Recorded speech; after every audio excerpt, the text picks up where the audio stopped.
پاکستان کا شمار ان ممالک میں ہے جنہوں نے طالبان حکومت کو تسلیم کیا تھا. پوری دنیا میں دو ممالک تھے, ایک پاکستان تھا, ایک یو اے ای تھا, اور ہمیشہ ایک تاثر ہے کہ پاکستان کے طالبان سے اچھے تعلقات رہے ہیں. اب جو لیٹسٹ انفارمیشن آ رہی ہے, خبریں انڈیا سے آ رہی ہیں کہ طالبان جو افغانستان کے ہیں, they are in negotiation with India. تو کیا یہ ہمارا آپ اس کو کس طرح دیکھتے ہیں؟ کیا یہ ہمارا سفارتی ناکامی نہیں ہے کہ بھارت یہ کس طرف دیکھ رہے ہیں آپ یہ صورتحال؟ دیکھیں ملک صاحب, بات یہ ہے کہ طالبان ابھی they have evolved over a period of time. انہوں نے گرو کیا 22 سالہ ریزسٹنس میں, اور اس وقت وہ اپنے مقصد کے حصول کے لیے کوئی نیا محاذ نہیں کھولنا چاہتے. ہم ان کی سوورینٹی کا, ان کی انڈیپینڈنٹ سوچ کا احترام کرتے ہوئے نہ انہیں ڈکٹیٹ کر سکتے ہیں, نہ ہمیں کرنا چاہیے کہ آپ کس ملک سے کیا تعلقات رکھیں گے. یہ آنے والے وقتوں میں سب کچھ خود کلیئر ہو جائے گا کہ وہاں رشیا کی کتنی جگہ ہے, سینٹرل ایشین سٹیٹس کی کتنی جگہ ہے, ایران کی کتنی جگہ ہے, پاکستان کی اور چائنا کا کتنا جگہ ہے, اور انڈیا کو کیا ملتا ہے. افغانستان سے امریکہ فوج کا انخلاء ہو رہا ہے بڑی تیزی سے, بھارت ان سے کر رہا ہے, اور ہمارے کچھ لوگ ہمارے ہی شہیدوں اور غازیوں پہ برس رہے ہیں. اسے کوئی آپ پاکستانی سازش سمجھ رہے ہیں کہ کوئی انٹرنیشنل سازشوں کے تانے بانے بھی بن رہے ہیں اس کے ساتھ؟ وہ قوتیں جو اداروں کو بلٹل کرنا چاہتی ہیں اور جو بیرونی پریشرز ہیں, چاہے وہ آئی ایم ایف کا ہو, چاہے ایف اے ٹی ایف کا ہو, چاہے وہ امریکن پریشرز ہوں, جس طریقے سے ایک انریسٹ کریٹ کرنے کی ملک میں کوشش کی جا رہی ہے, اس کے پیچھے ایک بہت بڑا منصوبہ ہے, اور وہ بڑا رائٹنگ آن دا وال ہے. وہ یہ ہے, اگر آپ کے پاس ٹائم ہے تو 20 برس تک امریکہ یہی کہتا رہا ہے کہ پاکستان کا کردار دوگلا ہے, وہ ڈپلیشس ہے, وہ ہمارے ساتھ مخلص نہیں ہیں, اور وہ طالبان کو سپورٹ کر رہے ہیں. یہ الزام ہم پر لگتا رہا. تو بات یہ ہے کہ یہ ایک بڑے سوچے سمجھے منصوبے کے تحت یہ کیا جا رہا ہے, کیونکہ امریکہ اس وقت دو چیزوں کا انتقام لینا چاہتا ہے. مجھے اس میں کوئی شک نہیں ہے کہ وہ پاکستان سے اڈے کیوں مانگ رہے ہیں.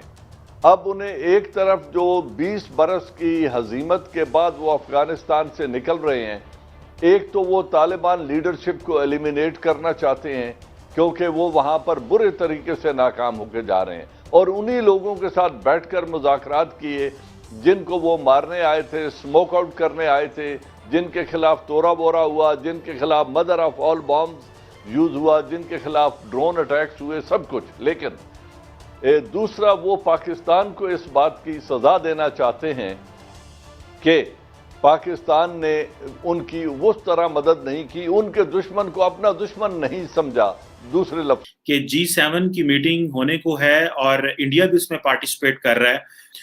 چائنا کا جو امیج ہے وہ نیگیٹو کونوٹیشن میں ہے in terms of its political ideas, in terms of its governance style, in terms of absence of transparency in the country. اور چائنا اپنا پوسچر بدلنے کی کوشش کر رہا ہے. چائنا کو یہ کہا جاتا ہے کہ یہ وولف ہے ان شیپس کلودنگ. یہ ایک obviously بڑی embarrassing سی ٹرم ہے, ایک ایڈیم ہے. اس کا مطلب یہ ہوتا ہے کہ آپ اس طرح کا رول کر رہے ہیں جس طرح کا آپ ہیں نہیں ہیں, اور آپ فالس طریقے سے چیزوں کو پیش کرنے کی کوشش کر رہے ہیں. تو یہ چائنا کے بارے میں یہ کہا جاتا ہے. اور چائنا نے کیونکہ ابھی جو ہے وہ ایک وولف ویریئر ڈپلومیسی انٹروڈیوس کرائی تھی پریزیڈنٹ شی جن پنگ کے زمانے میں, ابھی جو انہوں نے کرائی ہے.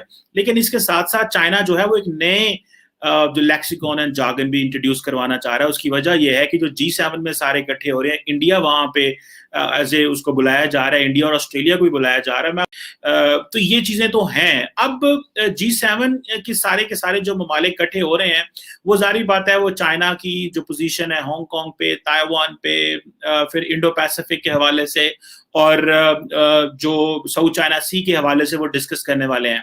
اور اگر آپ یہ سمجھتے ہیں کہ انڈیا اور آسٹریلیا کو بھی بلایا گیا ہے, تو یہ ذہن میں رکھیں کہ ان کا جو کوارڈ کا جو میکانزم ہے وہ بھی اس میں سارا کمپلیٹ ہو جاتا ہے. اور اگر آپ کو پتا ہے اس چیز کا کہ انڈیا جو ہے اس کو G7 میں لیا جا رہا ہے, اس سے پہلے جو بورس جانسن ہے UK کے پرائم منسٹر, وہ اس چیز پہ بات کر چکے ہیں کہ ہمیں G7 को G10 करना है, D10 करना है.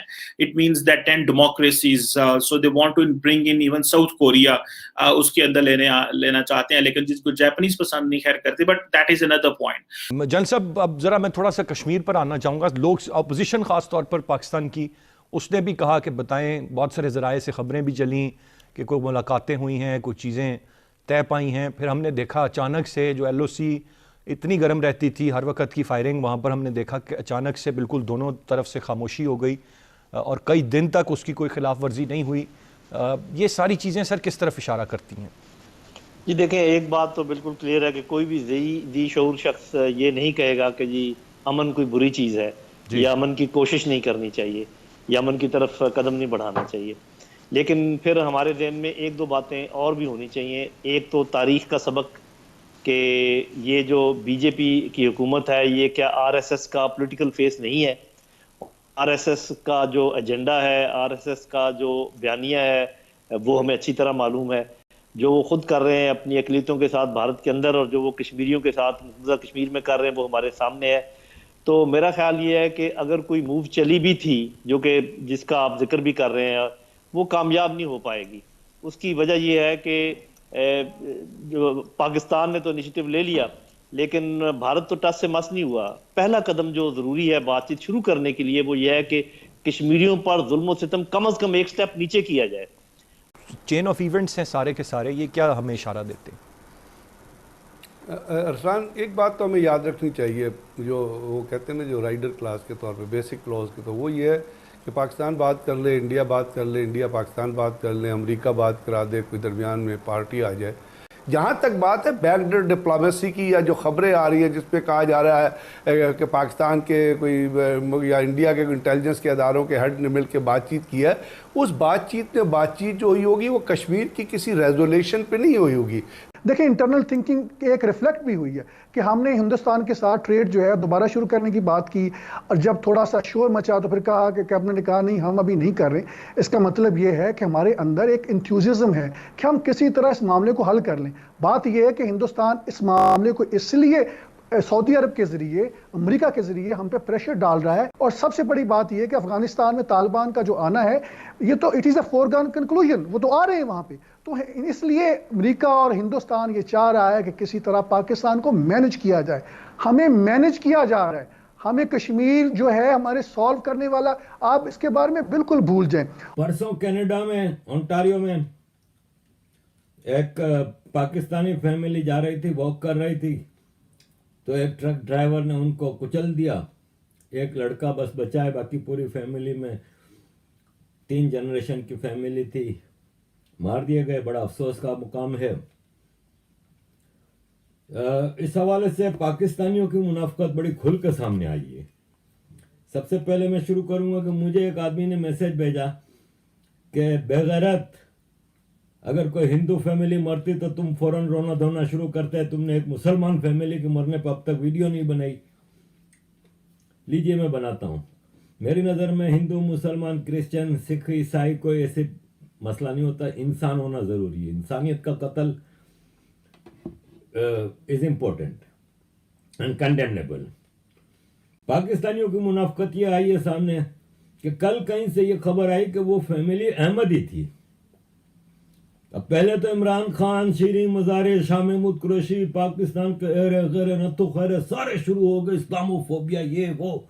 उस हवाले से तो मैं आता हूँ कि इनके अपने मुल्क में मुसलमानों की क्या हालत है और नॉन मुस्लिम्स की क्या हालत है. पहली बात तो ये कि कल ये कहीं से खबर निकल के आई कि ये अहमदी थे, मुसलमान नहीं थे पाकिस्तानी कानून के हिसाब से. और अहमदिया जमात कनाडा ने भी लेटर इशू किया उनके लिए, तो और ये कंफर्मेशन की तरफ जा रही है. तो पाकिस्तानियों की मैया मर गई. अब पाकिस्तानी परेशान कि हम तो कंडेम कर बैठे थे. ये देखें, एक ग्रुप में चैट हो रही है, उसमें वो कह रहा है बेगैरत कि मर गया मरदूद जान छोटी. मतलब नीचे उर्दू में लिखा हुआ है कि सब के सब जहन्नम वासल हो गए, कादियानी मुर्तिद. फिर कहता है ताजदार खत्म नबूवत जिंदाबाद. अगर अहमदियत है तो बिल्कुल सही हुआ इनके साथ। इस तरह की ये पाकिस्तानी मेंटालिटी खुल के सामने आ रही है। हेलो फ्रेंड्स, अपना हिंदुस्तान न्यूज में आपका स्वागत है। पाकिस्तानी मीडिया को जब से पता चला कि इंडिया और तालिबान आपस में बातचीत कर रहे हैं और वो साथ आ रहे हैं, इससे सुन के पाकिस्तान के होश उड़े हैं और वो कह रहे हैं क्या हमारी पॉलिसी फेल हो गई, क्या हम तो चारों तरफ से घिर चुके हैं। इससे पता चलता है पाकिस्तान की स्थिति क्या है इस समय। और साथ ही साथ उन्हें ये भी पता चल रहा है इंडिया G7 में शामिल होने जा रहा है, उसकी वजह से तो और भी इनकी निराशा बढ़ गई है। इससे पता चलता है पाकिस्तान की कोई औकात नहीं है इंडिया के बराबर। और लोग जो कंपैरिजन करते हैं इंडिया और पाकिस्तान का, उन्हें बिल्कुल नहीं करना चाहिए। पाकिस्तान को खाली अपने आप को सोमालिया के साथ कंपैरिजन करनी चाहिए, इसके अलावा कुछ नहीं। और साथ ही साथ कश्मीर का राग अभी भी बोलते रहते हैं पाकिस्तानी, इंडिया हमें दे देगा कश्मीर, ये हो जाएगा वो हो जाएगा। इनको ये बात समझ में आ जानी चाहिए, कश्मीर ना पहले तुम्हारा था ना आगे कभी होगा। इन सपनों की दुनिया से निकलो और असलियत की दुनिया में जियो। और इसके अलावा आरिफ भाई ने बताया जो कनाडा में फैमिली मार दी गई थी ट्रक चढ़ा के, पहले तो इमरान खान और बाकी वहाँ की गवर्नमेंट ने बहुत दुख जताई इस्लामोफोबिया। जब उन्हें पता चला ये अहमदी है, उसके बाद एक शब्द भी नहीं निकल रहा पूरी पाकिस्तानी कौम से, बल्कि उनको गाली और दे रहे हैं। ये है पाकिस्तान काल। Thank you friends.